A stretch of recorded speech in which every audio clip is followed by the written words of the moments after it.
1. Hay una introducción de la arquitecta Teresita Álvarez y después directamente pasamos a la coordinación de la doctora arquitecta Silvina Navarro. Teresita. Bueno, buenos días a todos nuevamente, porque hay gente que se ha incorporado ahora en la inauguración del evento. Les damos la bienvenida y iniciamos este primer panel de invitados expertos que van a disertar sobre el tema del paisaje y su capacidad de resiliencia y adaptación al cambio climático, donde vamos a escuchar sus ponencias, sus miradas, intercambiar sus experiencias, sus prácticas. Este panel va a estar moderado por la doctora Silvina Navarro y en esta oportunidad estará conformado por referentes de Córdoba, Argentina y de países latinoamericanos. Por Córdoba, la arquitecta especialista Ana María Demo de Fiore y la arquitecta especialista Alba Di Marco.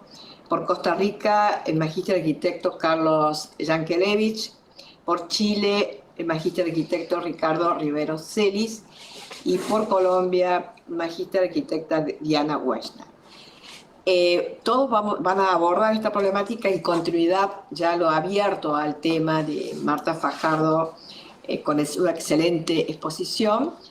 Y después del cierre de la exposición de los expertos, vamos a invitarlos a un conversatorio que puede sumarse también preguntas donde esté relacionado con la conferencia que ha dado la arquitecta Marta Fajardo.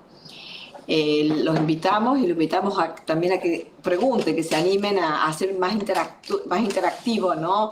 Este congreso, porque la modalidad es justamente paneles y conversatorios para poder reflexionar y tener nuestras conclusiones, ¿no? En cada eje y en cada uno de los paneles que estamos abordando. Bueno, ahora la dejo a la doctora Silvina Navarro para que pueda hacer la presentación de los expertos invitados. Muchísimas gracias. ¿Se escucha? Sí, perfecto. Bien. Sí.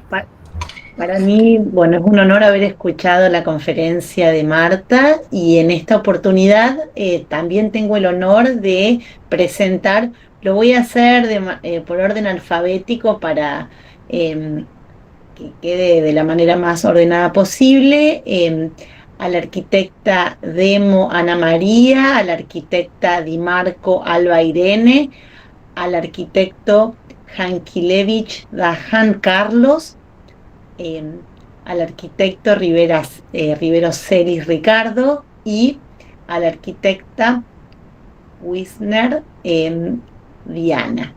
Es un honor recibirlos en este momento y presentar sus ponencias.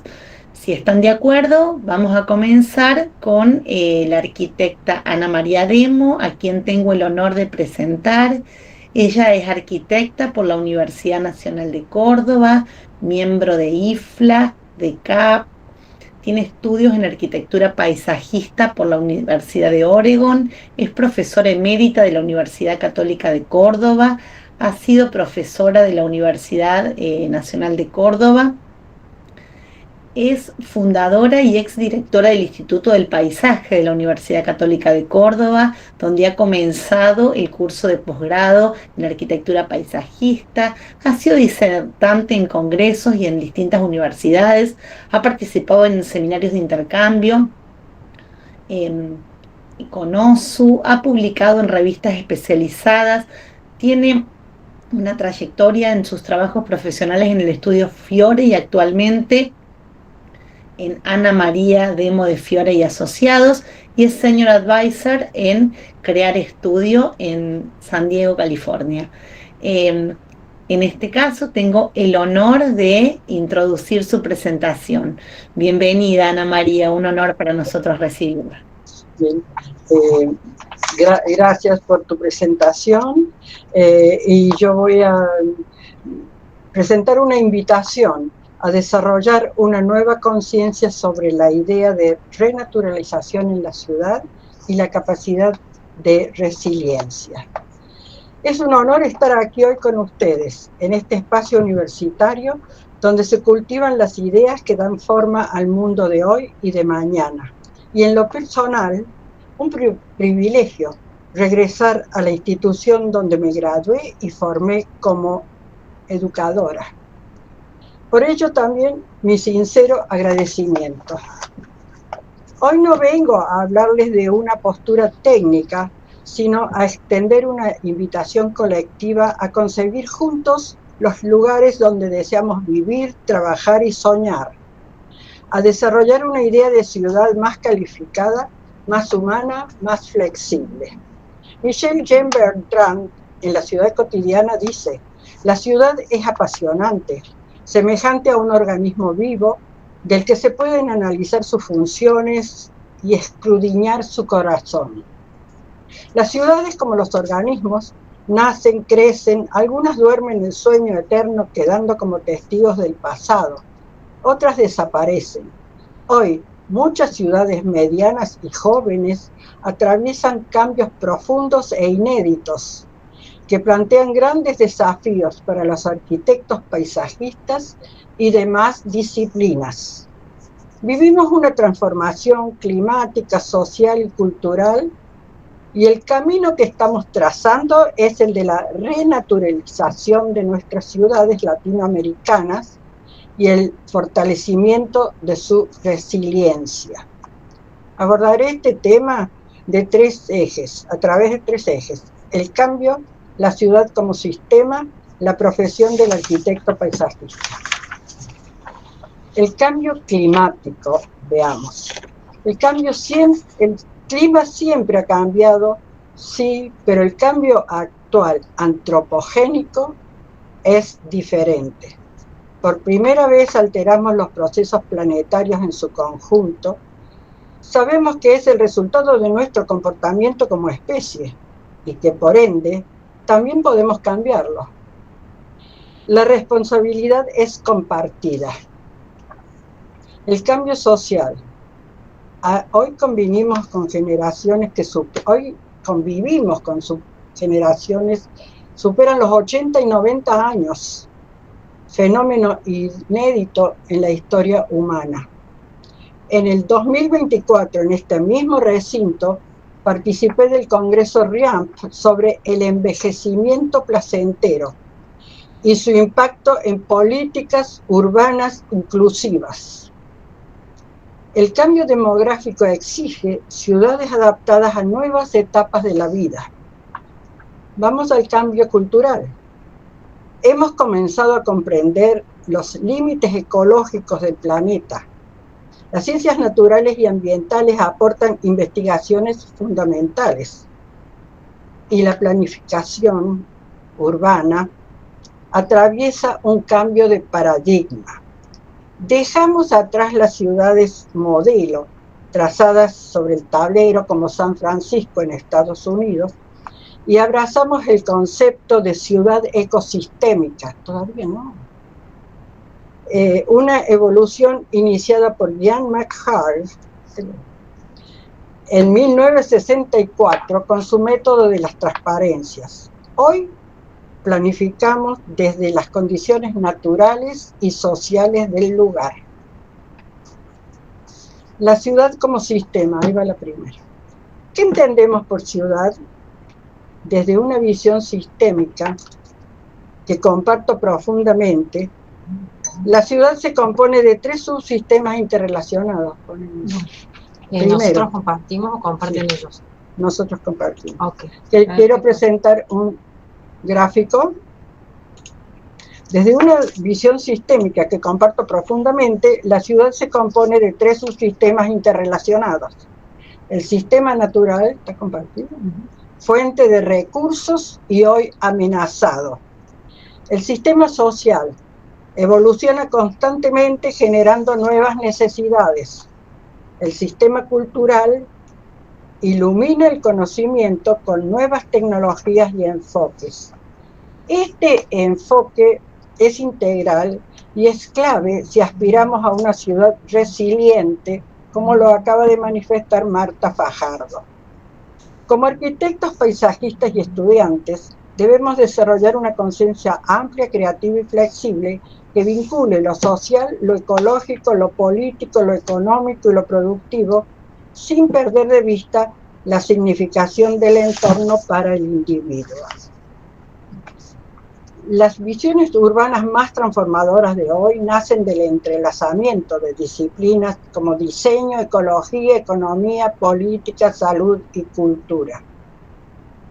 Imaginemos ciudades que reduzcan su impacto ambiental, generen más energía de la que consumen, limpien el aire, capten agua de lluvia en plazas y parques vivos, cultiven alimentos, no, volvé a mi imagen, para cubrir sus necesidades, ofrezcan espacios verdes con carácter con corazón social y sistemas naturales vivientes. Póneme a mí.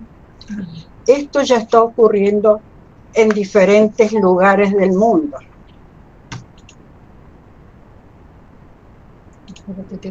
Ahí tenemos.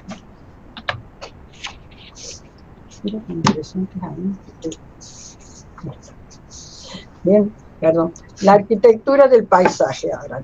Nuestra profesión se sitúa en lo urbano construido y lo no construido, las manifestaciones humanas, los comportamientos sociales y el énfasis en lo estético y lo sensible.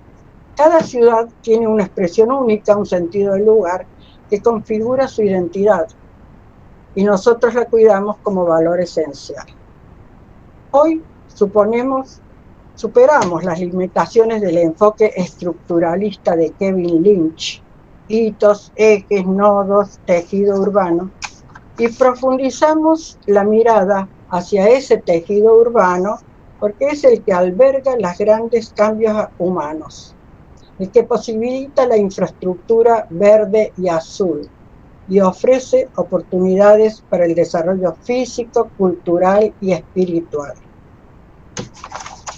La nueva conciencia. Para avanzar hacia una nueva conciencia urbana, debemos priorizar la dignidad de la persona y su derecho a crecer en un entorno saludable, la investigación en ciencias ambientales y biológicas, la tecnología aplicada a sistemas naturales y vivientes, la inclusión social en todas sus dimensiones, edad, educación, capacidades, el espacio público como lugar de identidad y socialización, el equilibrio ecológico sustentable y resiliente, y la asignación equitativa de responsabilidades en planificación, diseño y gestión.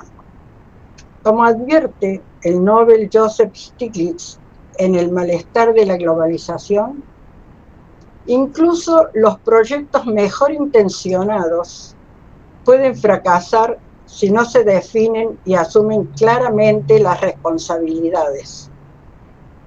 Ahora sí vamos a las imágenes. Pasamos a las imágenes nuevamente.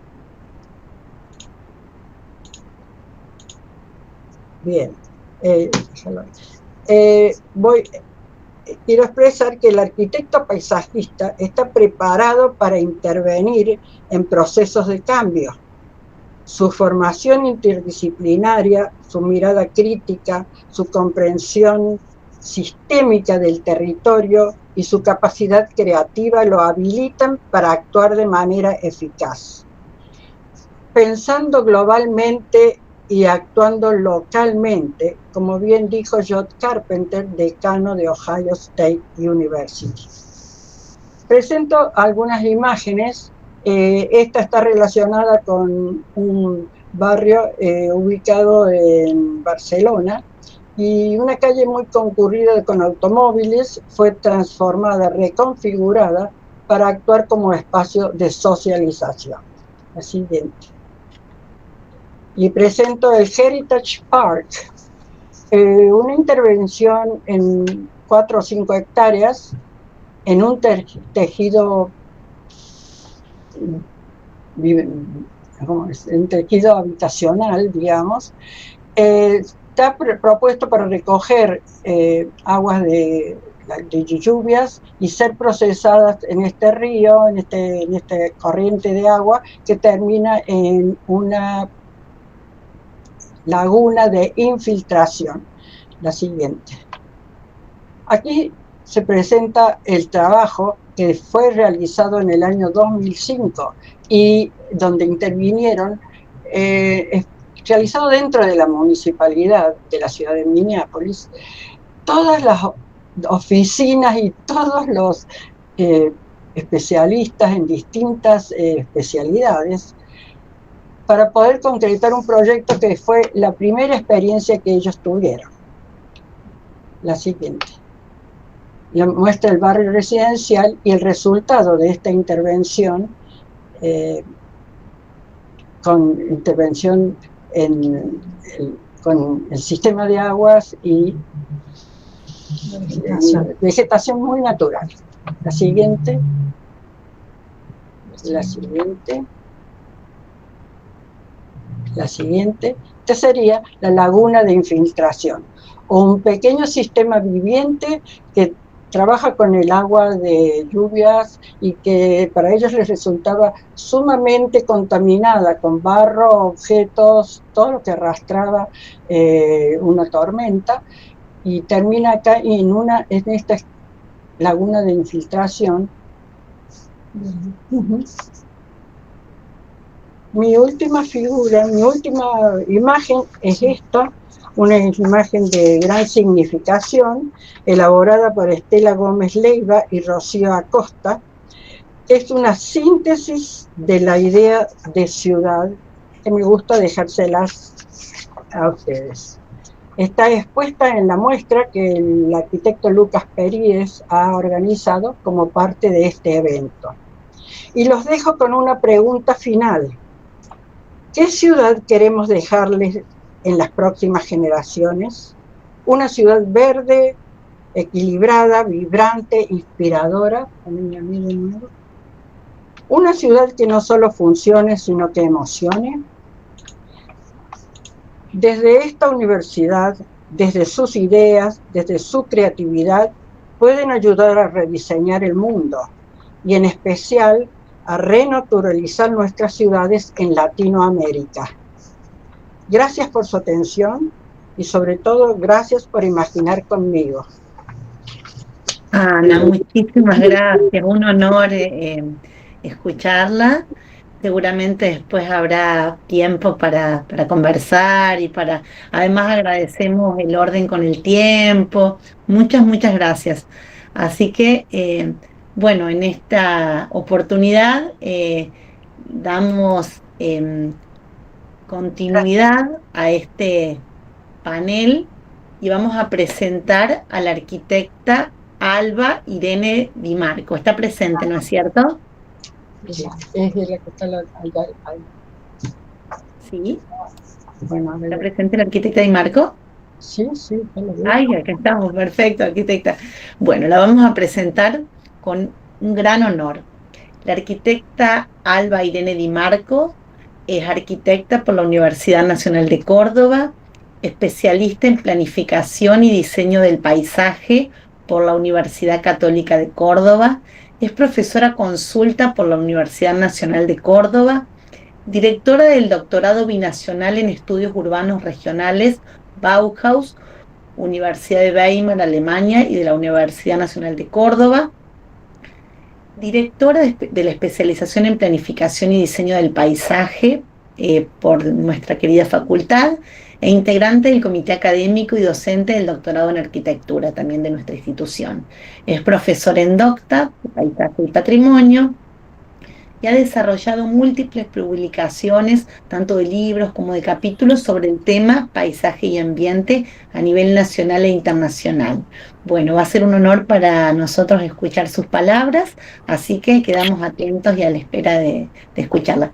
Arquitecta, ¿va a intentar presentar usted o quiere que lo intentemos hacer nosotros? No, por favor, lo tienen que presentar ustedes porque yo estoy pasando por una crisis informática, entonces me ha llevado varios sueños.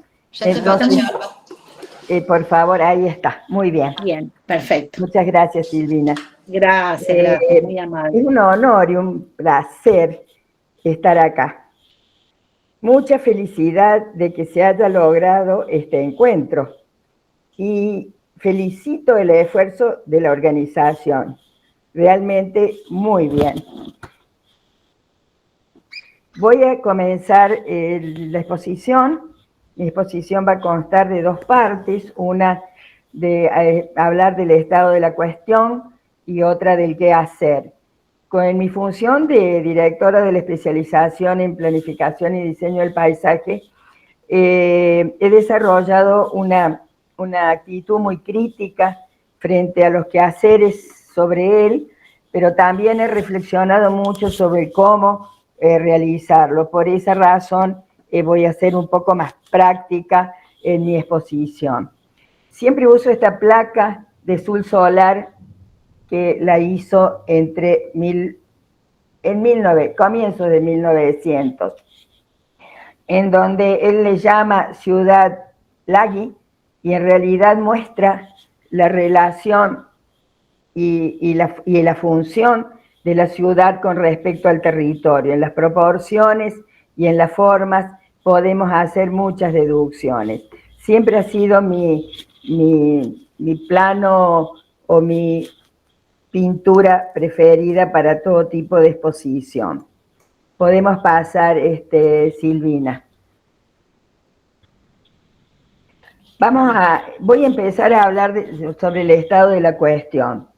Sabemos que la ciudad es un sistema complejo, cuya expresión o paisaje territorial es el más poderoso conocido, y en donde vive el hombre, ¿no es cierto? Porque los territorios rurales, los territorios naturales, en donde predomina la naturaleza, también tiene su poder de valor.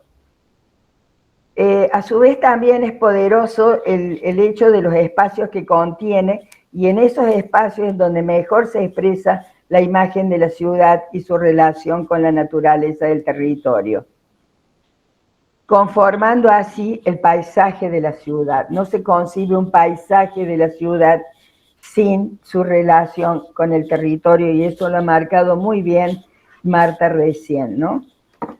Un paisaje que ha recibido en los últimos 50 años impactos y transformaciones, logrando que esa relación ciudad-naturaleza alcance una situación límite. Tenemos que ser conscientes de que esa relación se encuentra en una situación límite. Situación límite que se refleja en la degradación de sus paisajes como consecuencia de haber vulnerado la capacidad de soporte de los ecosistemas y la impronta ética de la relación. Las ciudades latinoamericanas que van alcanzando situaciones límites es por el bajo grado de compromiso ambiental, escasa previsión frente al cambio climático y a las otras vicisitudes que la relación ciudad-naturaleza nos tiene deparado, lo cual daña sus identidades, sus valores patrimoniales y compromiso de la salud de sus habitantes.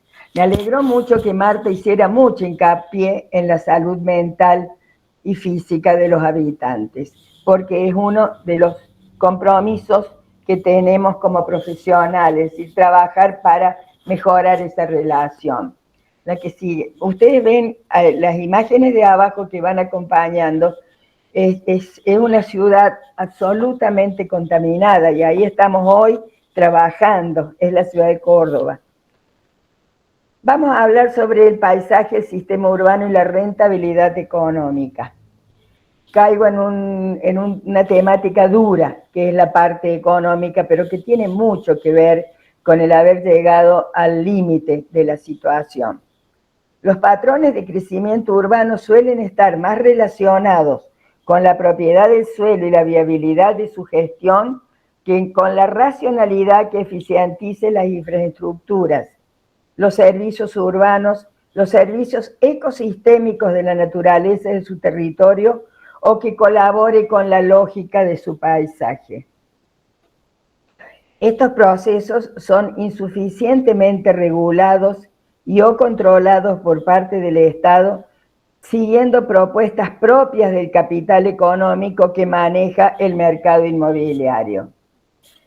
Cuando en este proceso de rentabilidad económica es una variable preponderante, cuando en este proceso la rentabilidad económica es una variable preponderante, la estructura del paisaje y su entorno socioterritorial se torna vulnerable.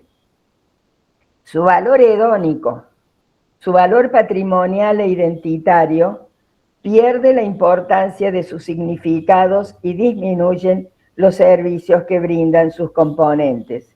En las imágenes de abajo vemos cómo las ciudades, yo hablo ya en plural porque he recorrido muchas ciudades y casi todas hacen este proceso de urbanización hacia las montañas, lo más preciado que tenemos del territorio por su estructura ecosistémica, o hacen avances sobre los territorios planos, en donde normalmente se labraba la tierra con otro tipo de lógica. La que sigue, Silvina.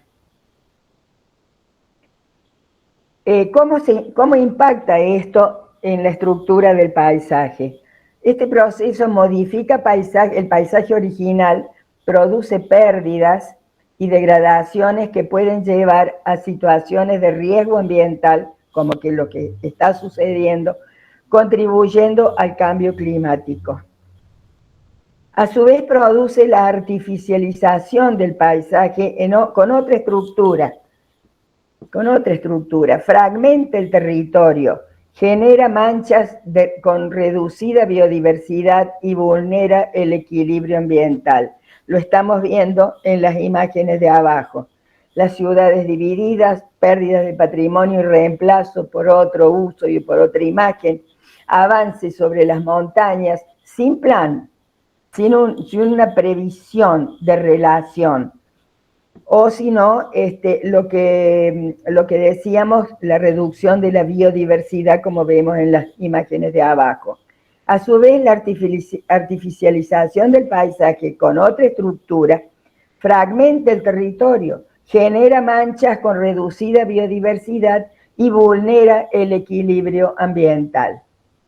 Como resultado surge un despilfarro desmedido de suelo sobre tierras agrícolas, sobre valles productivos o sobre la montaña, sobre sectores urbanos heredados de siglos anteriores, sobre paisajes ancestrales, planteando una gran distancia con una planificación y diseño urbano y territorial adaptado a los cambios climáticos y a la pérdida de la biodiversidad. La que sigue, Silvina, por favor. Lo primero, ahora pasando a la parte de qué hacer frente a esta situación límite, es saber que la población involucrada solo podrá actuar comprometida y se va a poder comprometer si está debidamente informada y formada sobre sus responsabilidades en estas cuestiones. Por lo tanto, las cuestiones son la necesidad de restaurar los ecosistemas sobre la base de generar biodiversidad. Lo marcó mucho recién Marta y realmente me agradó que encuadrara ese tema dentro de estas posibilidades para salir de la situación límite. Pero también hay que conocer las técnicas y beneficios de esas acciones. El ciudadano debe conocer cómo comportarse, cuáles son las técnicas y cuáles son los beneficios que va a lograr. Conocer estrategias para gestionar el agua en zonas semiáridas y áridas. Gestión de aguas pluviales y sistemas de drenaje, jardines de lluvia, lagunas de infiltración o de retención, como lo mostraba recién Ana, etcétera. Identificar las áreas, el ciudadano debe identificar las áreas y ecosistemas más susceptibles a los impactos del cambio climático para saber dónde está produciendo acciones y qué daño pueden o no causar y qué beneficios puede lograr. Identificar la ecorregión en la cual se reside, informarse sobre su funcionamiento y controlar sus cambios, es muy importante. Conocer la dinámica de los flujos energéticos naturales y sus cualidades, cómo entran en sinergia con la dinámica de los flujos culturales urbanos en la búsqueda de un equilibrio en el sistema. Las imágenes de abajo son imágenes precisamente de no conocer el funcionamiento de la ecorregión, de utilizar forestación foránea, no autóctona, y no conocer cómo se produce la interfase entre las acciones culturales y la naturaleza. La que sigue, Silvina, por favor. Lo segundo en el que hacer es trabajar con los equipos profesionales de las empresas, de las instituciones, de los administradores locales o de las administraciones locales, tratando de que dentro de sus saberes y sus accionares puedan formular proyectos de legislaciones específicas en términos de protección, de ordenamiento sobre paisaje y educación sobre el cambio climático. Los equipos de abogados de estas abogados ambientales que existen en estas instituciones. Vieron con Marta que aparece una legislación adecuada para este tipo de trabajo. Instrumentar reuniones de participación y concertación ciudadana en torno a esta temática para que puedan opinar y tomar la verdadera vida de estas comunidades.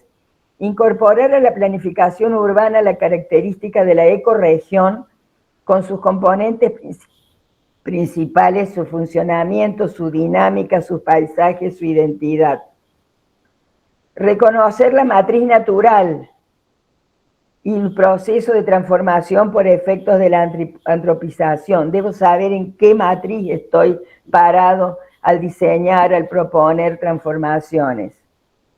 Fomentar la realización de estudios de impacto del cambio climático sobre el paisaje.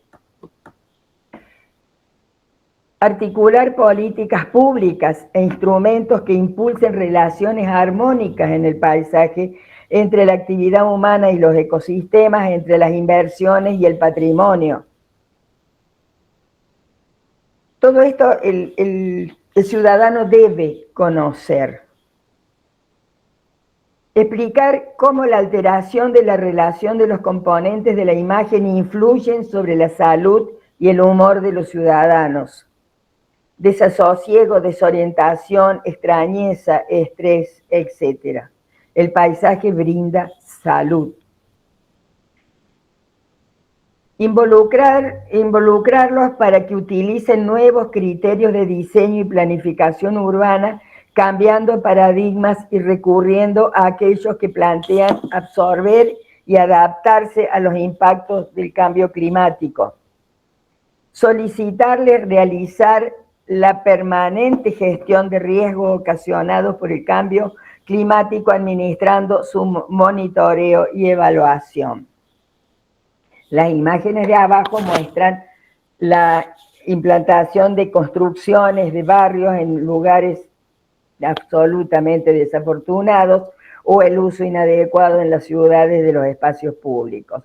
La que sigue, Silvina, por favor. Solicitar a los profesionales, como decía, de las administraciones locales, de las empresas y las instituciones, que en su diseño, y ahora bajo más la escala, aumenten el volumen de vegetación de porte en la ciudad, tratando de generar sombrillas de regulación térmica a los efectos de reducir la superficie de las islas de calor urbanas. Aumentar la superficie de espacios públicos en sus diferentes categorías a los efectos de ingreso de aire, de sol, de lugares de recreación y de encuentro. Aumentar la dimensión de veredas, de calles en las nuevas urbanizaciones, en áreas centrales y barrios pericentrales.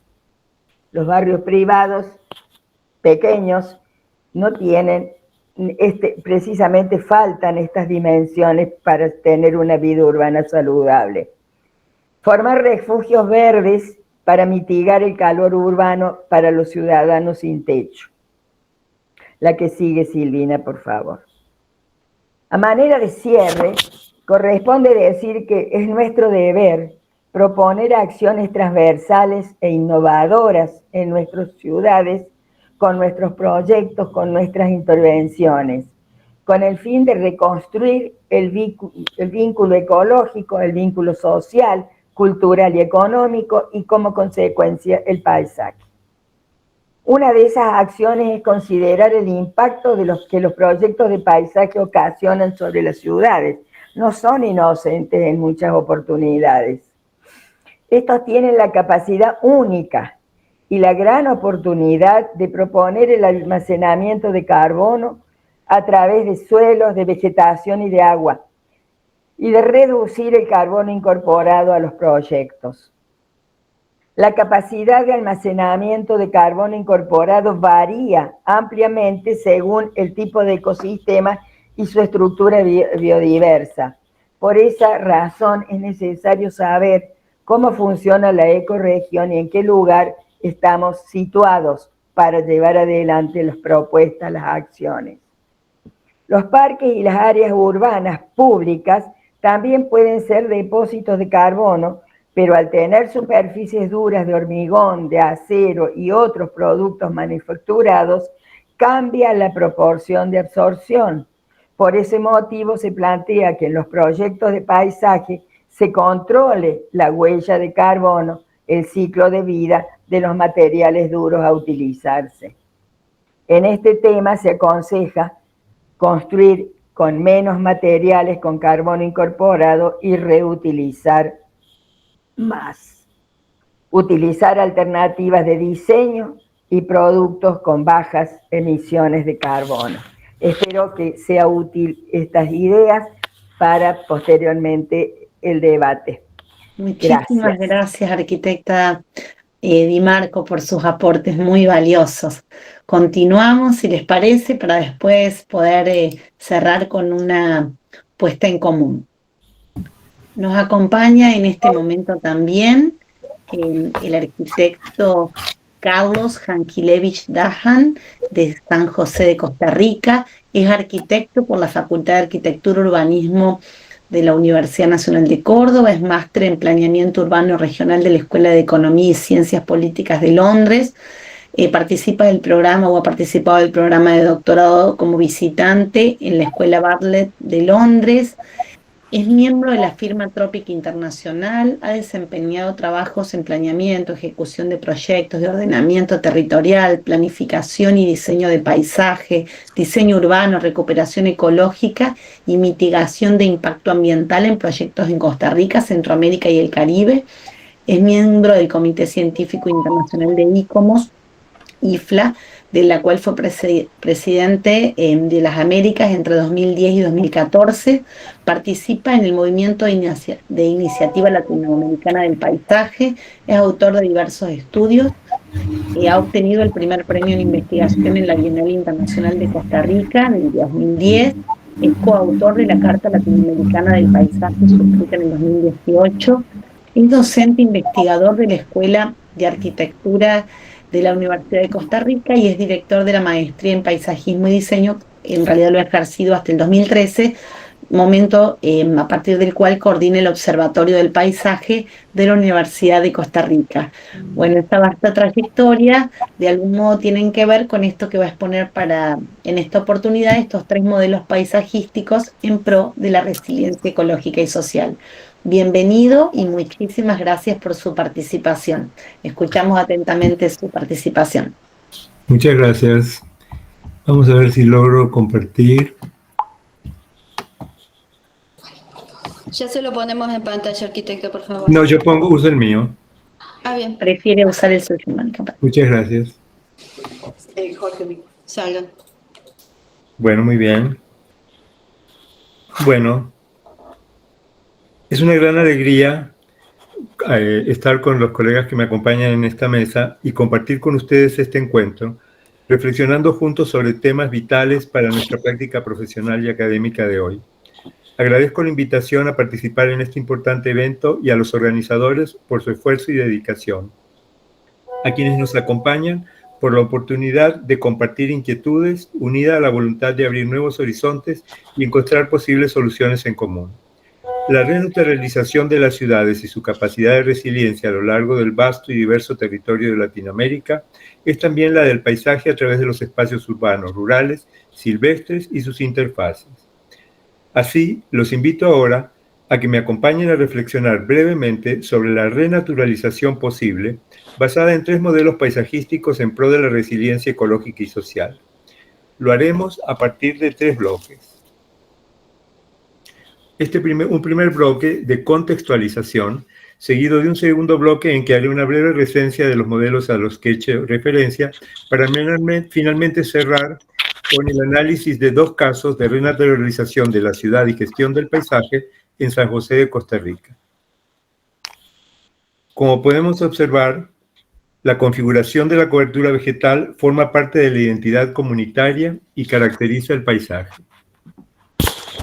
La retracción de la cobertura vegetal del área metropolitana de Costa Rica, como en muchas de nuestras otras ciudades latinoamericanas, ha sufrido una dramática transformación en los últimos años. Los efectos espaciales de la pérdida de la cobertura vegetal se hacen sentir a raíz de esta retracción, y vemos que la fragmentación y retroceso es un proceso que ocurre versus la persistencia de ciertos remanentes. Observamos aquí una unidad de opuestos, cuál son la fragmentación y retracción de la cobertura vegetal, con un avance de un proceso de desertificación versus la persistencia de los remanentes de bosque, áreas silvestres urbanas y continuidad del uso del suelo agrícola. Todos y cada uno de ellos con un enorme potencial regenerativo para las tramas verdes y la infraestructura ecológica. El constante aumento de la temperatura y la cantidad e intensidad de los huracanes, tormentas, sequías e incendios, así como sus efectos en la infraestructura, la salud pública y la calidad de la vida humana, son evidencia irrefutable de que el cambio del clima es una realidad global, como también lo es el hecho de que los patrones se han vuelto e incrementarán de modo más errático y extremo a cada instante, profundizando la crisis climática global que estamos viviendo en este momento. El paisaje, así como la biodiversidad, es un valor de la naturaleza a preservar, también lo es la biodiversidad y la diversidad de los paisajes. Con solo 51.100 kilómetros de superficie, Costa Rica alberga el 6% de la biodiversidad mundial. La biodiversidad de nuestra naturaleza se corresponde de esta manera con la diversidad de los paisajes. El paisaje comprende todas las formas de biodiversidad y las integra transversalmente, constituyendo un instrumento idóneo y presentando una oportunidad única para detener la pérdida y favorecer la conservación de dicha diversidad. Nuestra respuesta desde el paisaje es la resiliencia. Todas las resiliencias, pero sobre todo la resiliencia ecológica y la social. En esta discusión o en esta reflexión sobre la renaturalización del territorio y los desafíos a la arquitectura del paisaje, podemos citar como importantes factores o puntos de problematización sobre los cuales encontrar soluciones, la detención de la pérdida de la biodiversidad que veníamos mencionando, el impulso a los sistemas regenerativos, las respuestas a efectos del cambio climático, la seguridad y soberanía alimentaria, la sostenibilidad y, por supuesto, la búsqueda de respuestas desde el paisaje al desplazamiento poblacional y la crisis migratoria frente a todos los efectos de todo lo anterior y la guerra. De esta manera, estaríamos cerrando este primer bloque contextual del que yo les hacía referencia y pasaremos ahora al segundo, el cual trata sobre los 3 modelos paisajísticos de vocación renaturalista en pro de la resistencia ecológica y social.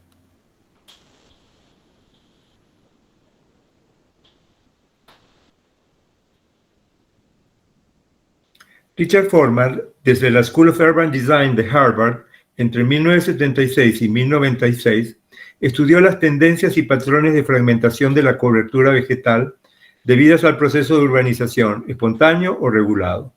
así como la morfología de los remanentes verdes que permanecía. Encontraron de esta manera múltiples respuestas desde el paisajismo, orientados hacia la naturaleza y planteando opciones para su remediación, los cuales quedan comprendidos dentro de la llamada teoría ecológica del paisaje, a partir de la cual se generaron diversos modelos y modalidades de implementación. Sin duda, entre los más destacados resultaron los famosos conectores verdes y los llamados luego correctores biológicos, que dieron lugar a correctores biológicos interurbanos y hasta regionales, y también a la protección de áreas silvestres urbanas protegidas.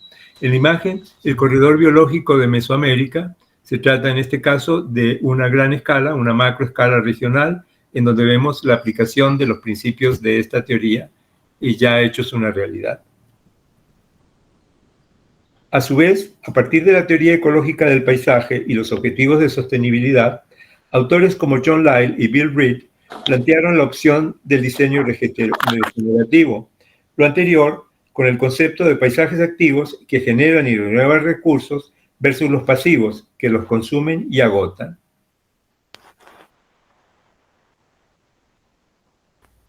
A partir de la economía circular se crea la oportunidad de renaturalizar basándonos en la resiliencia climática y social y los componentes y la regeneración de las tramas verdes e infraestructura ecológica.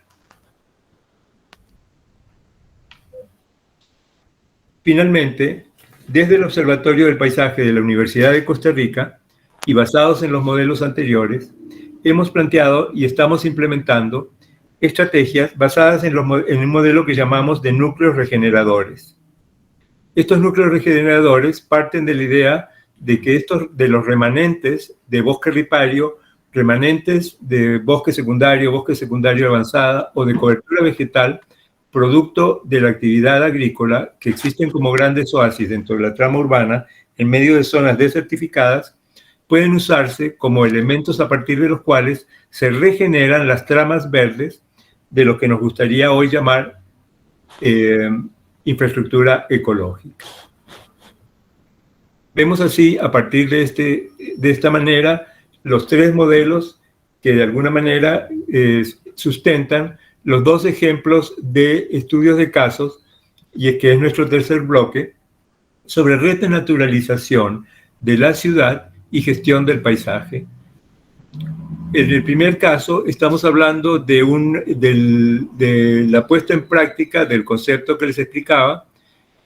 Aquí vemos uno de estos grandes que podríamos llamar oasis urbanos, que en medio de la desertificación y asociados a los cauces de algunos ríos y remanentes de bosque ripario, reúnen entonces importantes, son como bancos de regeneración verde, pero de la cobertura vegetal en todos sus estratos, no solo forestal, sino en la continuidad y humedad de los suelos, en los distintos niveles del estrato herbáceo, de los estratos arbustivos y los arbóreos, lo cual puede generar la continuidad necesaria para la vida entonces de la fauna y flora, pero también de nosotros, y permiten el tránsito y la no interrupción de la fragmentada cobertura existente en una modalidad que al mismo tiempo trata de evitar o resolver el problema de la fragmentación del paisaje.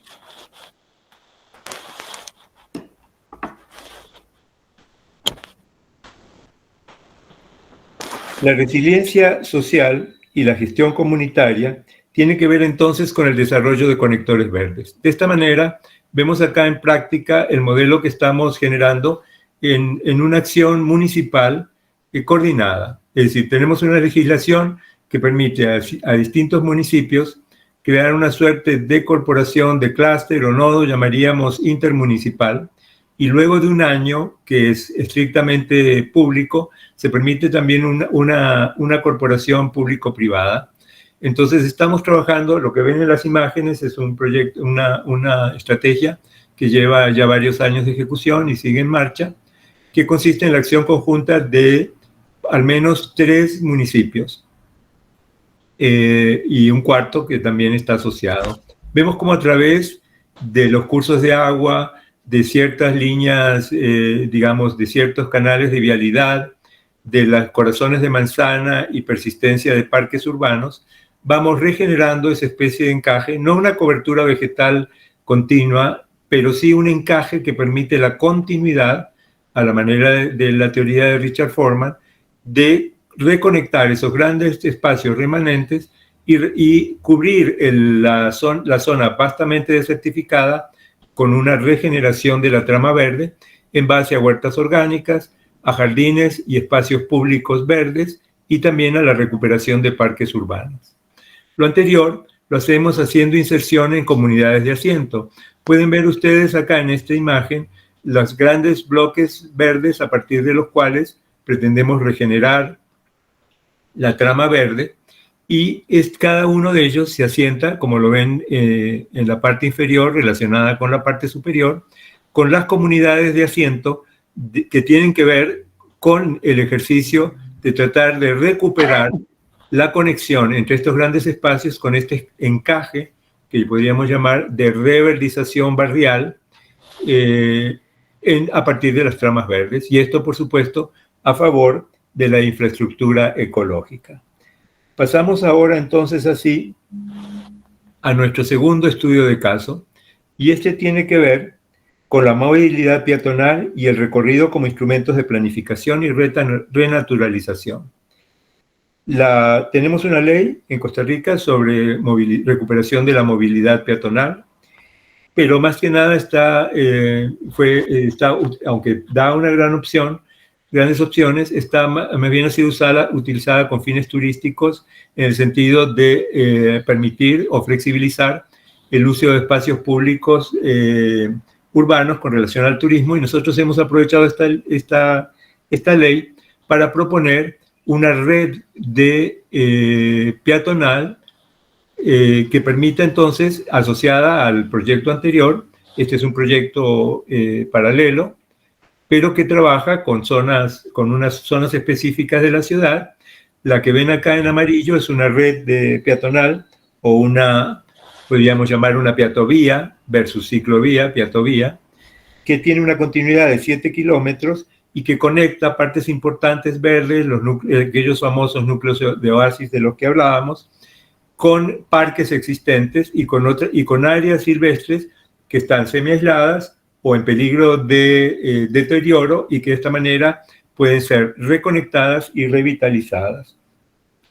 De esta manera hacemos una asociación entre estos dos ejemplos de caso, el de los núcleos regeneradores y el de la movilidad peatonal y las peatovías, o quieran llamar las rutas caminables, como un modo de parar la pérdida de la biodiversidad y facilitar los procesos regenerativos en los términos en que todas las expositoras que me antecedieron lo han mencionado también.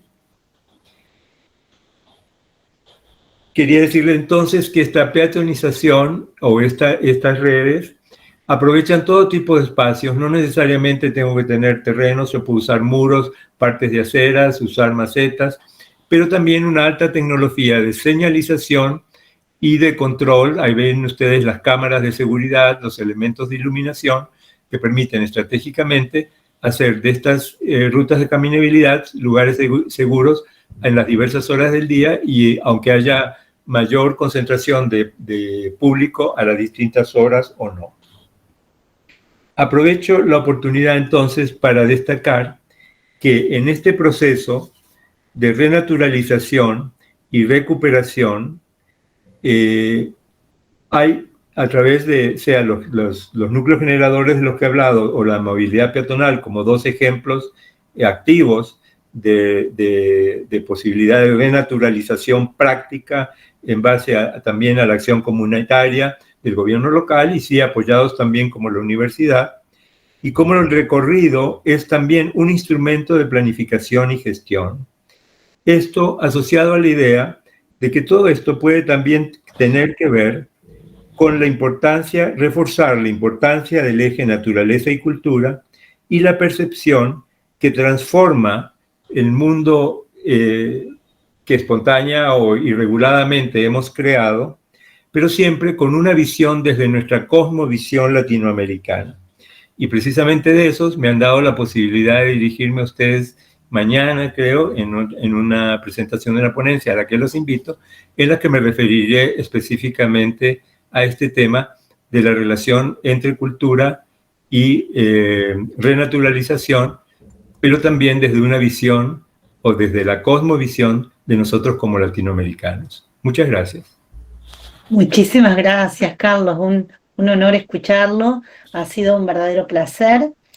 Vamos a pasar a las últimas dos conversaciones a cargo del experto Ricardo Rivero Celis y posteriormente de Diana Wisner, para concluir al final con una mesa de una pequeña conversación, por lo cual también les vamos a pedir tanto a Ricardo como a Diana que también cumplan con sus 15 minutos. ¿Está Ricardo presente? Hola Ricardo, sí. ¿Qué tal? ¿Cómo estás? Hola Bueno, Silvina. ahí te presentamos. ¿Cómo estás? Un gusto, aquí estamos. Bueno, Ricardo Rivero Celis nos acompaña desde Chile, es arquitecto del paisaje, magíster en urbanismo, es profesor y director de la carrera de Arquitectura del Paisaje de la Universidad Central de Chile, fue presidente de IFLAAR, Federación Internacional de Arquitectos del Paisaje, Región de las Américas, fue presidente del Instituto Chileno de Arquitectura Paisajista, es secretario ejecutivo de los foros de la Iniciativa Latinoamericana de Paisaje LALI, director Corporación Patrimonio y Paisaje Chile, profesor en escuelas de arquitectura del paisaje en Chile, actualmente es profesor y director de la carrera de arquitectura del paisaje en la Universidad Central de Chile, es miembro del Núcleo de Investigación de Biodiversidad Urbana, es profesor visitante de maestrías de paisaje, medio ambiente y ciudad de la Universidad Nacional de La Plata, Argentina, y de diseño del paisaje de la Universidad Pontificia Bolivariana, Medellín, Colombia. Es investigador, jurado ponente internacional y profesor de talleres internacionales sobre arquitectura del paisaje, espacio público y participación comunitaria en países como Argentina, Uruguay, Brasil, Perú, Ecuador, Colombia, Panamá, Guatemala, México, Estados Unidos, Canadá, Alemania, Noruega, China, Corea del Sur, entre otros. Y es un honor recibirlo en esta oportunidad. Bienvenido, Ricardo, y te escuchamos. Muchísimas gracias. Gracias, Silvina. Qué gusto encontrar a varios colegas, amigos, a Ana. Tanto tiempo que no la veía, qué grato escucharla también. Oye, ¿me pueden dar acceso para compartir pantalla, por favor? Ahora lo intentamos. Ahí estamos. A ver. ¿Tiene acceso, arquitecto? ¿Ahora sí? Es abierta la presentación. Ah, qué Debería raro. tener acceso. Me dice que no. No. A ver, ahora sí. Ahí estoy. Bien, perfecto. Entonces deberían estar viendo ahí mi presentación, ¿verdad? Sí. Sí, se ve perfecto, Ricardo. Está perfecto. Perfecto. Muchas gracias por la invitación y por poder compartir. Esta vez, como llevo un tiempo largo de profesor de la carrera de Arquitectura del Paisaje en la Universidad Central de Chile, pero un corto tiempo de director, quiero comentarles algunas cosas de las que ya se han dicho, pero cómo desde la academia, con los estudiantes, con los profesores en docencia, en investigación, cómo hemos podido también pensar en eso desde acá. Así que sentar ese marco primero de la universidad y de la carrera. Nosotros somos, en la Universidad Central de Chile tenemos una carrera de Arquitectura del Paisaje, que es una carrera de grado, de licenciatura, la cual tuvo su origen ya en el año 1988 y por lo tanto se transforma en la segunda carrera de Arquitectura del Paisaje de grado, más antigua de Latinoamérica, teniendo algunos años de distancia con la UNAM, unos poquitos años. Y somos la única carrera certificada con este programa de reconocimiento de la IFLA, de la Federación Internacional de Arquitectos del Paisaje, quien ha validado nuestro plan de estudios y lo que hacemos acá en la carrera. Así que estamos muy orgullosos de eso también. Y comentar desde qué marco trabajamos la arquitectura del paisaje y en específico los temas que que se han tratado ya en este seminario. Nosotros acá estamos en la zona central de Chile, en un área en donde viene viene avanzando desde el norte esta región semidesértica y también en un hotspot de biodiversidad en nuestra, que se ubica en este contexto de valle, ¿no es cierto?, alrededor de, encerrado por estas dos cordilleras, la cordillera de los Andes y nuestra cordillera de la costa por el poniente. Entonces, estamos en un área además donde tenemos un alto porcentaje de especies endémicas, pero que también ha tenido algunos problemas y más bien un conflicto desde justamente el crecimiento urbano, el crecimiento de la ciudad y la matriz de paisaje, ¿no es cierto?, los elementos naturales que no han sido tomados en cuenta. Esas perturbaciones urbanas, ¿no es cierto?, en estos contextos de crisis climática y emergencia de la biodiversidad, se ha sumado a otro tema que yo creo que es muy común a Latinoamérica, sobre todo acá en la parte del sur, que son las especies introducidas. También lo decía Marta en su presentación inicial. Nosotros acá en Santiago, de acuerdo a una investigación de un académico acá, Javier Figueroa de la carrera, de la universidad, tenemos un 85,1% de especies introducidas en el área urbana de Santiago, en las áreas verdes, en nuestros parques. Por lo tanto, en el momento actual, nuestros parques, nuestras áreas verdes en general, no están siendo usadas como conservación de la biodiversidad. Ese es un tema que parece como que uno le da una vuelta y es bien obvio, pero representándoselo desde la ciencia es algo que toma importancia, toma peso. Eso, sumado, ¿no es cierto?, a todas estas perturbaciones que tengo ahí en pantalla, y también a las que aparecen al final en azul, a ciertas ideas, ¿no es cierto?, de las áreas verdes solo como un aspecto ornamental, aún persistente en nuestra sociedad, y también a la idoneidad con que se enfrentan los desafíos que propone, ¿no es cierto?, la emergencia de biodiversidad y crisis climática, y más específicamente en la disciplina, en el diseño de estos proyectos o planificaciones, planes maestros, etcétera, de espacio verde público-privado. Y sumado a eso, la institucionalidad, cómo responde nuestra institucionalidad pública respecto a estos desafíos. Entonces, todo esto nosotros lo utilizamos de contexto para trabajar desde la carrera de Arquitectura del Paisaje en esta trilogía de toda universidad, ¿no es cierto? La investigación, la docencia y la vinculación con el medio. Y eso, para abordar aquello, entre otras cosas, se ha generado un programa de la Facultad de Ingeniería y Arquitectura, donde se aloja la carrera, que se llama Jardín Biodiverso. Y ese programa, coordinado por la profesora Francisca Fernández y donde adscriben otros académicos de la carrera, como Gabriela Saldilla, Javier Figueroa, lo que hace ese programa es trabajar desde estas tres áreas de manera integrada. Entonces, la investigación, que si bien genera sus proyectos, como estos que aparecen ahí, jardines eficientes, los refugios biourbanos, las praderas de hierbas nativas, los techos nativos USEN, trabajan de manera integrada con la docencia. Y eso de manera obligatoria con ciertas asignaturas y también de manera voluntaria con otras asignaturas que se van integrando voluntariamente y con prácticas profesionales en un contexto de aula abierta, ¿no es cierto? La investigación se trabaja en un contexto de laboratorio experimentación al aire libre. Y todo esto confluye en cómo expandemos este conocimiento, estas prácticas, estas buenas prácticas al medio, ¿no es cierto?, a las comunidades, a los municipios y a nuestros aliados, ¿no es cierto?, a nuestras alianzas también.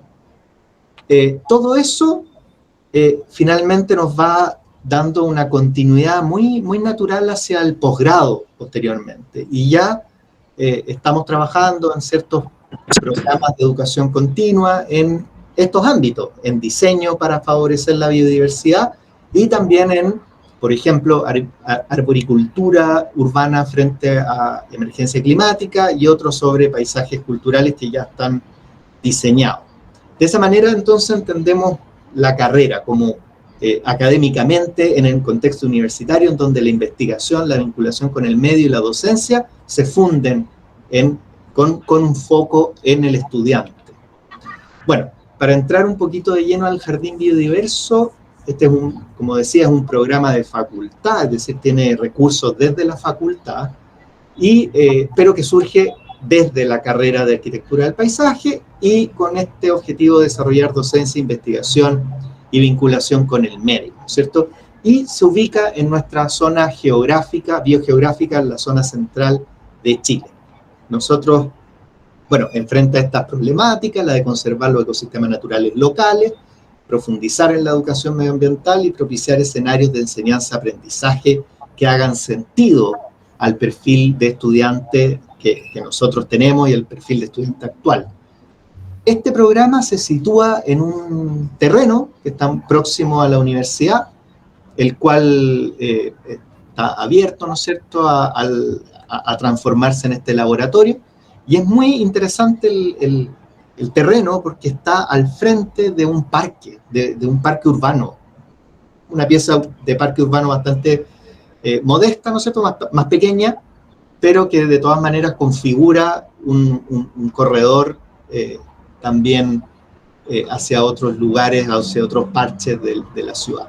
Entonces los objetivos o los valores de esta, ya estarán viendo ahí que tiene mucho que ver con lo que comenta Gilles Clermont, ¿verdad? El jardín nativo, luego el jardín comunitario y el jardín expandido, y tiende a hacer estas evocaciones al paisaje vegetal de Chile central, con un ánimo también de empezar a reconocer nuestra identidad paisajística, que no es verde, sino que es más bien ocre, amarilla, y con algunos colores que da ciertas floraciones de especies. Entonces, también tiene ese factor cultural de reconocernos en un paisaje de Chile central, que es diferente a los imaginarios, ¿no es cierto?, que nos vende también a veces el proceso de cambio global, de globalización.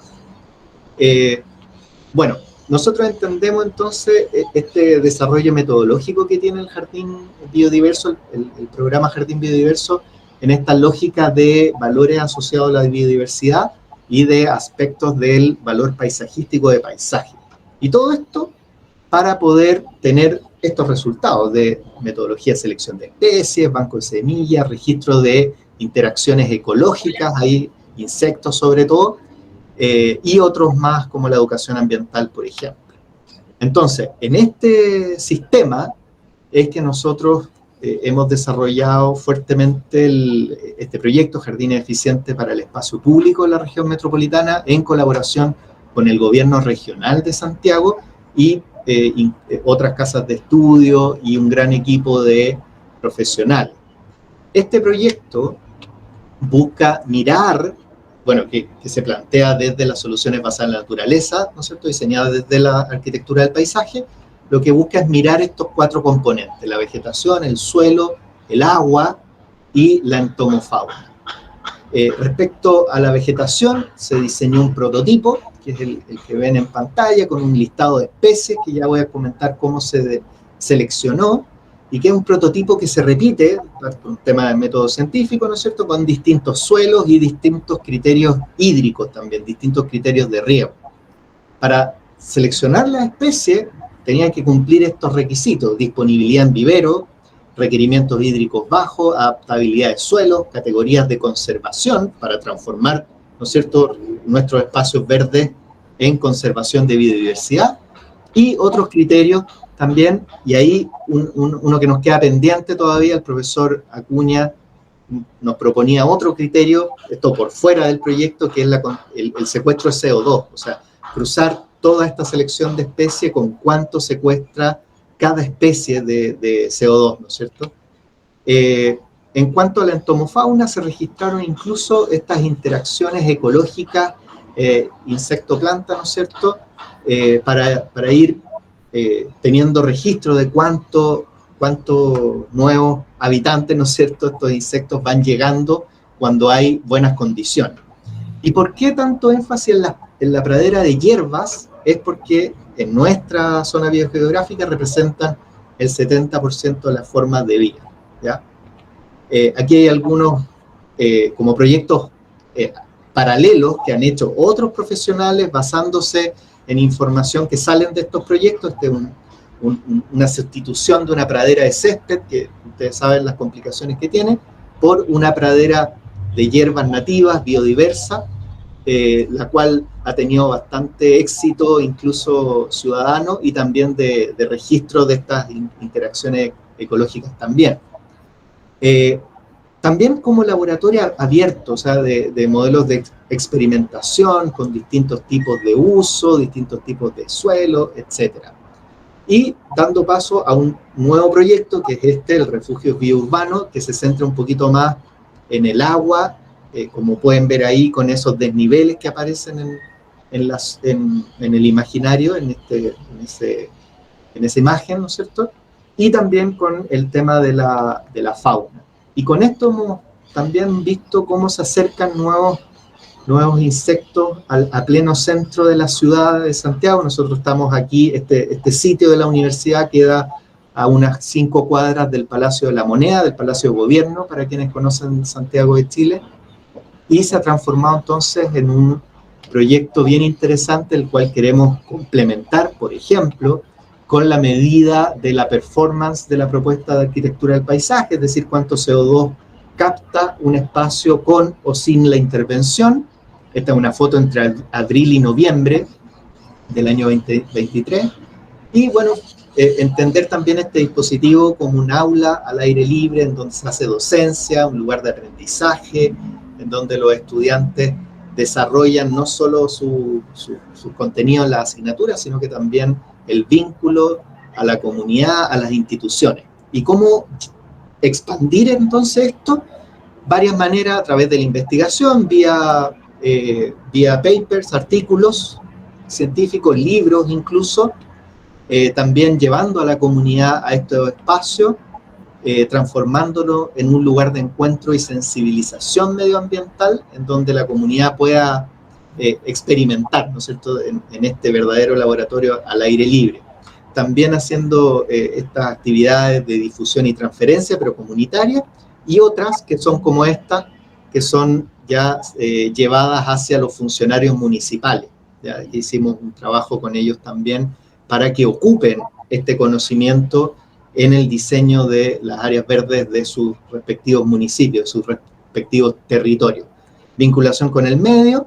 Y ya para ir cerrando, les comento que esta información, estos proyectos van generando siempre unos manuales, unas guías, las cuales los invito a descargar de la siguiente manera. Miren, ustedes se meten a el sitio web de la Universidad Central, que es ucentral.cl, hacen clic donde está esa flecha, en Facultad de Ingeniería y Arquitectura, y se van abajito con el scroll del mouse, y van a aparecer nuestros manuales, el de la guía de recomendaciones para jardines eficientes y el manual de manejo de techos verdes, son descargables gratuitamente, así que los pueden tener. Eso sí, son para considerar, ¿no es cierto?, la metodología, porque son de la zona central de Chile especializado. Y en las fotos, la entrega de este material a los municipios, fíjense la cantidad de personas que hay un representante de cada municipio. En Santiago hay 52 municipios, así que tuvimos una gran repercusión con este evento que se llevó a cabo hace un mes atrás recién. Y por último, entonces, ya cerrando, decir que el Jardín Biodiverso funciona para nuestra carrera y universidad como un programa académico que desarrolla docencia, investigación y vínculo con el medio, ¿no es cierto?, que es un laboratorio abierto para profundizar conocimiento de la flora nativa, pero también de nuestra identidad paisajística, un lugar de sensibilización medioambiental, y para los estudiantes y quien quiera ocuparlo, un aula al aire libre donde ser, ¿no es cierto?, o poder investigar lo que ustedes quieran. Con eso voy cerrando, les agradezco por la atención y les dejo ahí algunos contactos de los Instagram, sobre todo de la carrera, de los techos nativos, de nuestro vivero y especialmente del Jardín Biodiverso de la carrera de Arquitectura del Paisaje de la Universidad Central de Chile. Ricardo, bueno, muchas gracias por tu participación, por tu aporte, que seguramente después se va a poner a consideración a partir de las otras conversaciones. Para dar cierre a a esta mesa tan rica y que nos ha nutrido de cuestiones tan diversas y seguramente nos va a seguir nutriendo, vamos a dar lugar a la arquitecta Diana Wisner, que nos visita o está desde Colombia. Esta arquitecta es arquitecta por la Universidad de los Andes, es especialista en arquitectura del paisaje en la Universidad de Buenos Aires, máster en bioclimática, en estudios en biodiversidad, planeamiento urbano y ciencias sustentables, es activista en temas socioecológicos, directora de una empresa reconocida por su experiencia en ecología urbana y en gestión social. Es fundadora y directora de la Fundación Cerros de Bogotá, que es una organización que lidera procesos de gestión y defensa de sistemas naturales de Bogotá y de la región también. Ha obtenido premios nacionales e internacionales. Es representante de organizaciones cívicas y ecológicas. Lidera el Nodo Niños de la Iniciativa Latinoamericana del Paisaje. Es autora y colaboradora en Natural of Cities. Es presidente del jurado de Helicoe Awards desde 2019, comisionada asesora nacional del programa de biodiversidades ante el Instituto de Humboldt y es miembro del Colegio de Jurados del Premio Lápiz de Acero. Un honor recibirte, Diana, y también escucharte seguramente. Muchísimas gracias por tu participación. Bueno, mil gracias. También pido permiso para compartir porque no me está dejando... ya. Prometo que voy a hacer el tiempo que tengo. Básicamente, pues voy a ser muy concreta. Ya todos han expuesto temas muy macro de conectividad, de conexiones de ciudad. Y yo realmente vengo a contarles porque pues todos habitamos en un país que se mueve entre la tierra y el agua. Y yo específicamente vivo en la capital de los páramos. Entonces, para mí el tema del agua ha sido un tema vital y creo que nos conecta en muchos de los temas. Y pues quisiera hablar además de la imaginación del agua intangible, porque muchos de los temas que no podemos medir y que son difíciles de cartografiar, por ponerles un mensaje, yo amo la neblina. ¿Y quién cartografía la neblina? O el murmuro del agua, o los brillos y los reflejos del agua.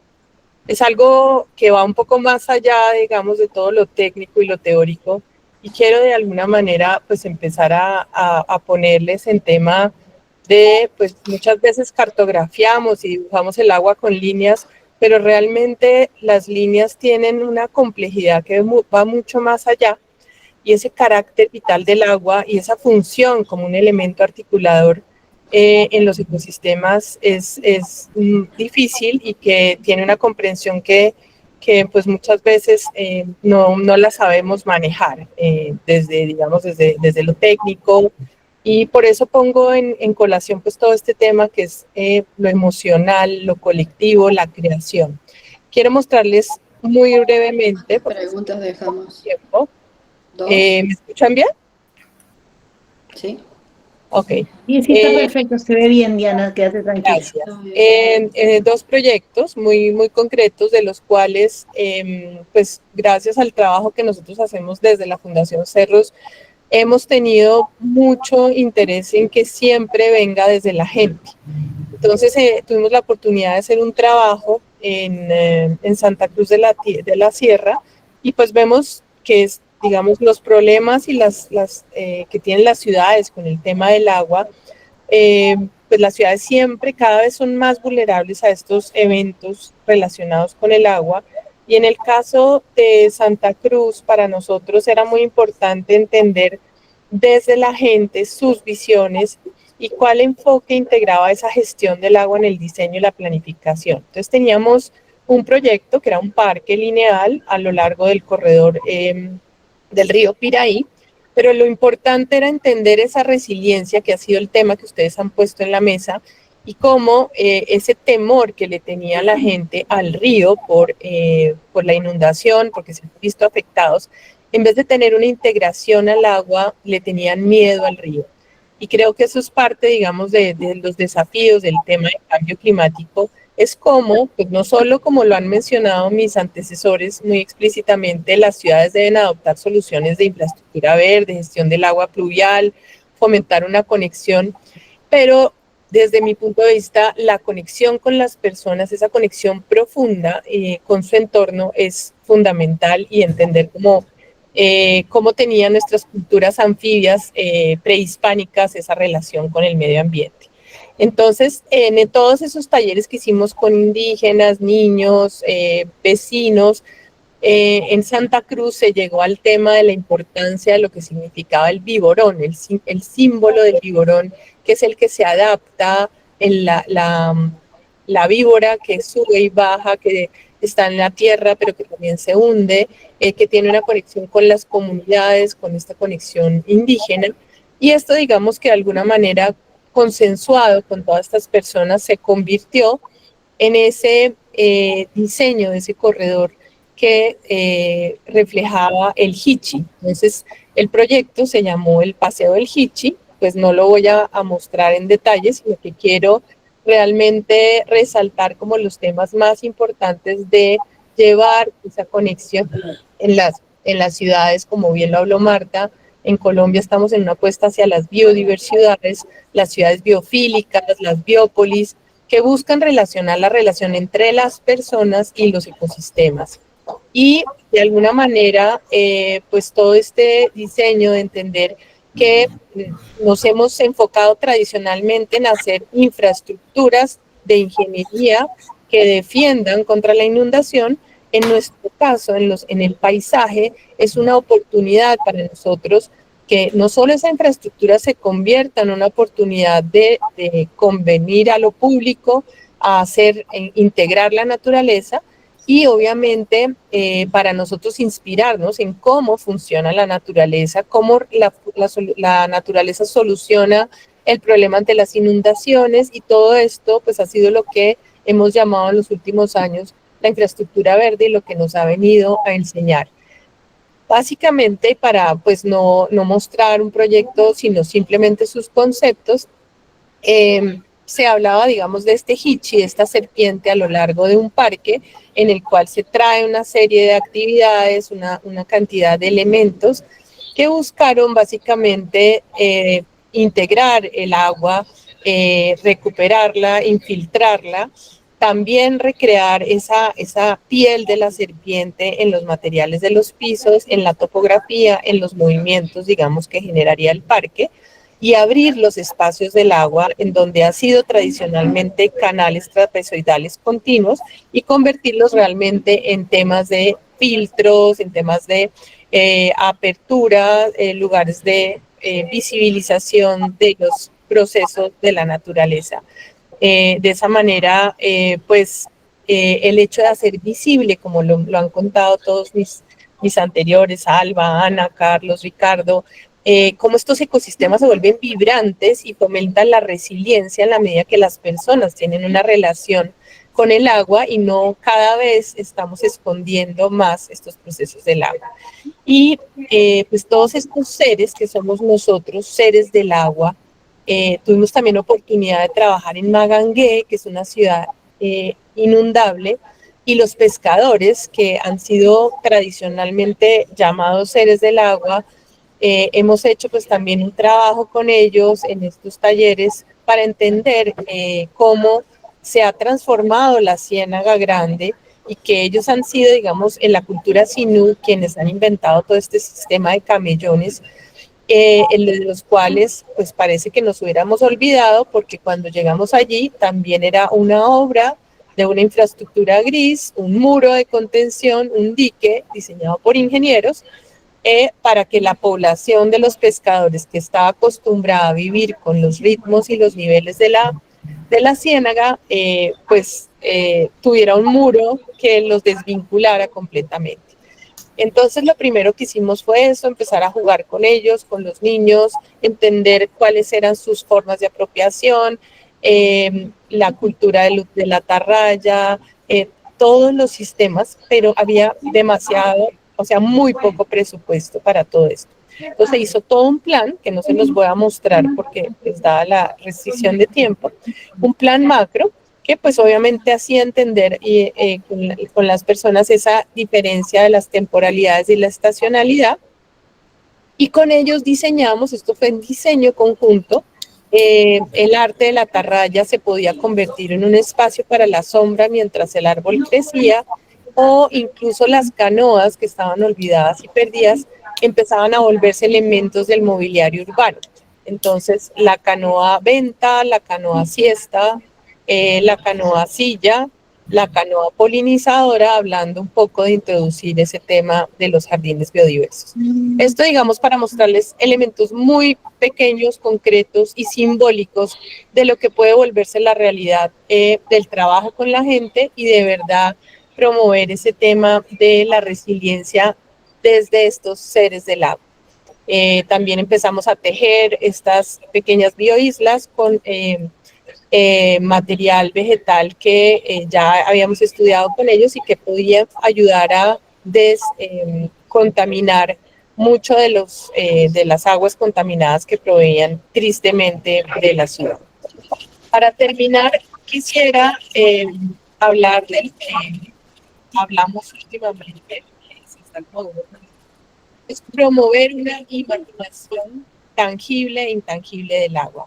Y este ha sido un trabajo paralelo que hemos hecho con la Fundación Cerros de Bogotá y en trabajos que pues hemos desarrollado en los últimos años paralelos a nuestro oficio profesional, y es cómo promover esa imaginación tangible e intangible del agua, cómo entender, no solamente hacer los mapas con los niños de en qué cuenca vives, saber dónde está el río más cercano, cómo se mueve el agua, de dónde viene el agua, y hacíamos pues toda una cantidad de ejercicios, recorríamos los territorios, hacíamos el mapapa de la humedal de la vaca, preguntándonos dónde está la vaca, generando sellos con la papa y entendiendo cuáles eran los lugares que más les traducía conexión vital. Y de todo esto, incluso pues ellos mismos le ponían nombres a las plantas para que hubiera, en lugar de nosotros llegar como científicos, decirles cuáles eran la utilidad de esas plantas, realmente ellos las iban bautizando y con ellos mismos, por ejemplo, pues bueno, también hay un tema popular que ustedes ya saben, todas las plantas tienen nombres diferentes, nombres comunes, pero era muy bonito entender cómo se hacía esa apropiación por parte de los niños. Lo más importante era generar esto de las corpografías del agua, es decir, somos seres del agua, estamos llenos de agua, cómo es esa relación de la lluvia, el río y el agua que tenemos dentro, ¿no? Aunque somos seres con sistemas de circulación integrados, en un territorio de flujos e intercambios, pues el metabolismo es difícil de entender y no tenemos una conciencia de qué es esa circulación dentro de nuestros cuerpos. Cómo nos relaciona con el sistema de humedad del aire, con la neblina, con lo que vuela, con los ríos subterráneos.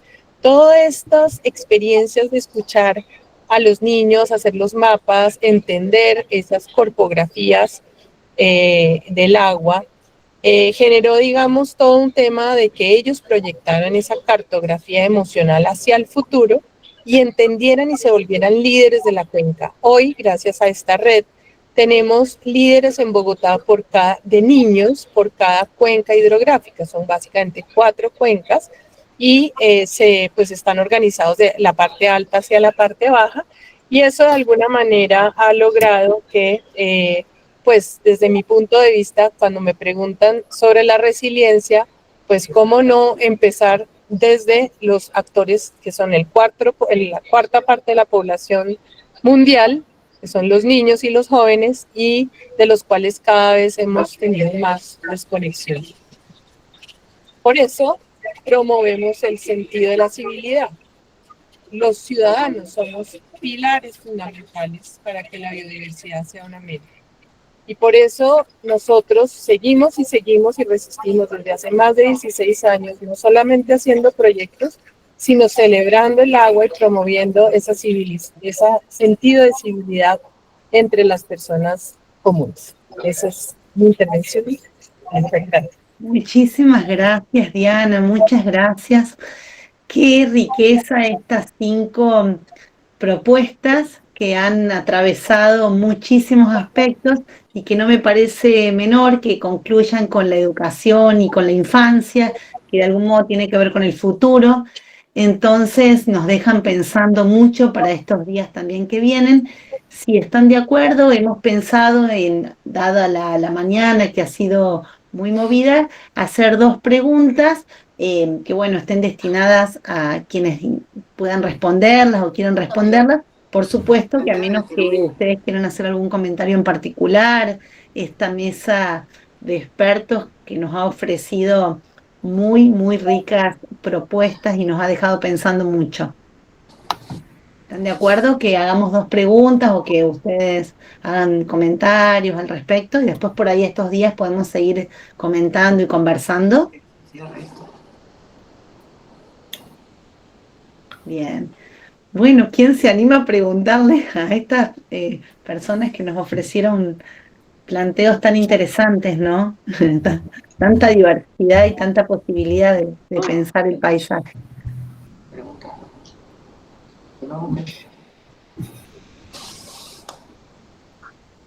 Lo enseñas de pequeños, muy interesante, sí, eso.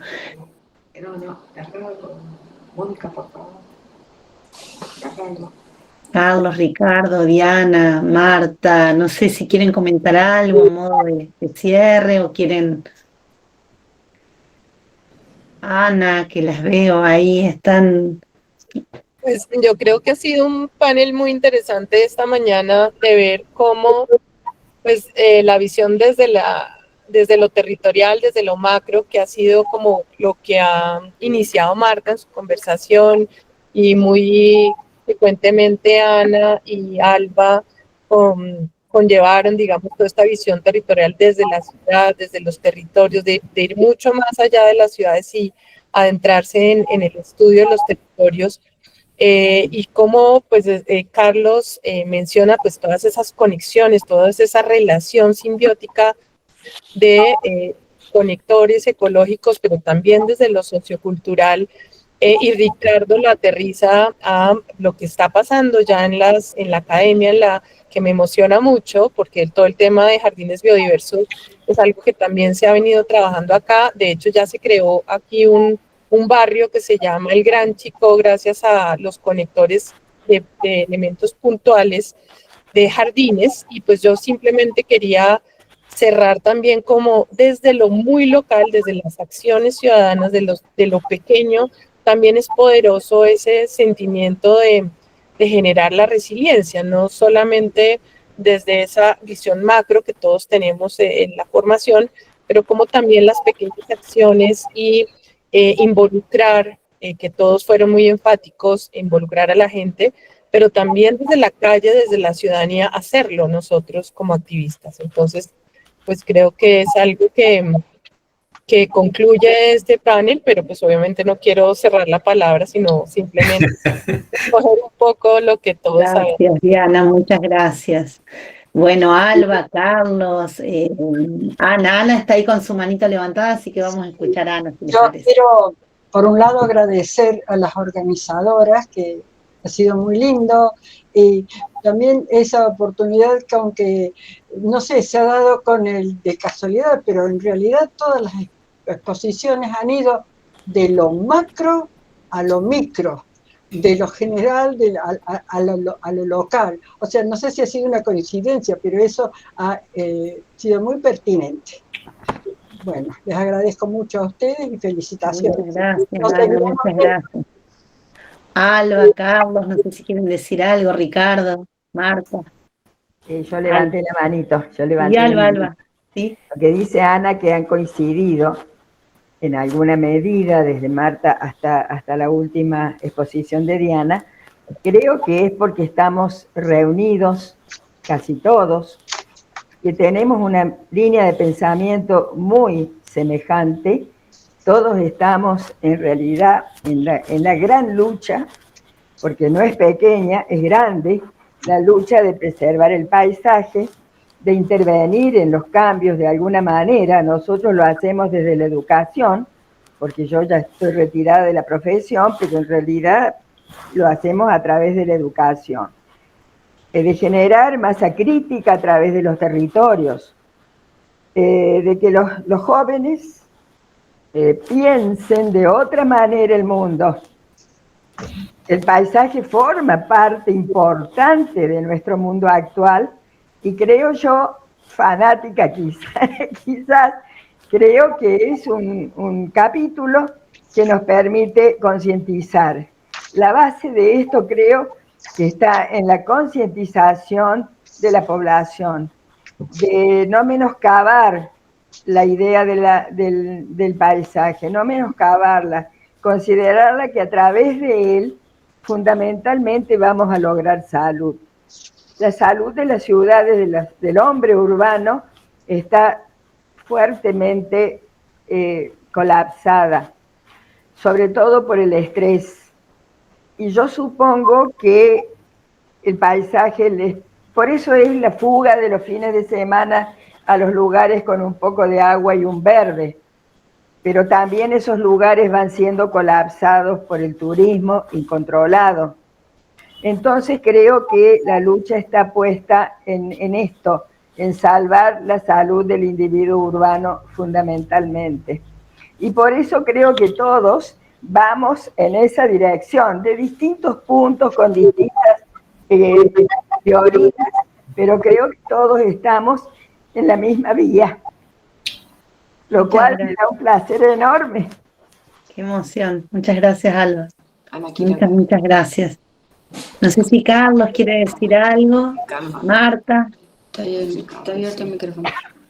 Bueno, yo lo que me importa de todo esto mucho fue la posibilidad de reunirnos, gente muy querida, que nos conocemos hace tiempo y trabajamos desde tantos frentes y formas, y que estuvimos reunidos hoy acá. Por eso yo expresé mi gran alegría de estar con todos ustedes y compartir las ideas, pero también la importancia de, por ejemplo, de los imaginarios, ¿verdad? Que eso es algo que ha manejado muy bien Diana, claro, desde una población muy sensible y particular que son los niños, pero digamos, en términos ya de quienes trabajamos más con adultos o con comunidades, digamos, más complejas, el tema de cómo, qué importante es, ella lo ha mostrado muy bien en ejemplos, de cómo los imaginarios populares o el imaginario colectivo o la síntesis que hace a veces la comunidad de la percepción, nos devuelve entonces, nos ratifica una vez más la verdad que tiene esta idea, ¿verdad? De alguna manera que nuestra relación con la naturaleza, que es tan particular en Latinoamérica y que es ancestral, pero también lo que llamarían los psicoanalistas el inconsciente colectivo, es decir, hay nosotros en el Observatorio del Paisaje, por ejemplo, consideramos que una manera de validar los proyectos es un poco lo que este ejercicio que hacía Diana. Si estamos proponiendo un modelo de tal tipo, pero en realidad la validación viene por un lado, de la respuesta de la gente de aceptación o no, pero más que nada de ver cómo realmente se verifica que ellos se sienten identificados o que es la imagen de algo que ellos también están sintiendo de una manera y nosotros técnicamente o profesionalmente devolvemos de otra. Muchas gracias, Carlos. Bueno, no sé si hay alguien que quiere aportar algo más. La mano levantada. Ana, me parece que ya, ahí está, ya había hablado Ana. No sé si Marta, y si no, si están de acuerdo, damos por cerrada esta mesa, porque me parece que en un rato ya empiezan otras. Bien. Bueno, yo voy a hacer unas palabras, no sé si me escuchan. Ugi me ha hecho llorar. Sí, para mí es, bueno, no puedo hablar, pero es muy emocionante porque haberlo convocado a Marta y haber también armado este panel fue muy desafiante, ¿no? Porque, como decíamos, todos nos convoca un tema que hoy es paisaje y la reautorización de las ciudades, estas ciudades más saludables, y que estos temas los venimos reflexionando en todos los encuentros, y que bueno, y hoy podemos encontrarnos de las distintas generaciones y pensar en esta transversalidad y que estamos, por eso, de la multicalaridad hasta lo esto más pequeño con el activismo de Diana, bueno, cierra, ¿no?, este panel que es muy reflexivo y que es importante que esta reflexión, como decía Marta, y yo digo siempre, no sea lo académico nada más, sino que esta universidad, esta aula abierta, y que empecemos a trabajar con la ciudadanía, porque estas redes de infraestructuras verdes, esta renaturalización es en el afuera, es decir, fuera con la gente, ¿no? Entonces empezar a pensar en esto de lo académico, pero en el hacer realmente estos pensamientos nuestros con la realidad. Por eso yo cierro acá muy emocionada, muy contenta de haber acertado en el armar este panel, para mí referentes en el tema, y creo que, bueno, es la apertura del Congreso, y bueno, y creo que todo el eje del Congreso tiene esa mirada, ¿no? Es que quede para la facultad, para todas las facultades, para todas las instituciones y para la sociedad, y seguir construyendo este pensamiento en forma conjunta, ¿no? Así es. Bueno, nada más. Les agradezco muchísimo. Excelente.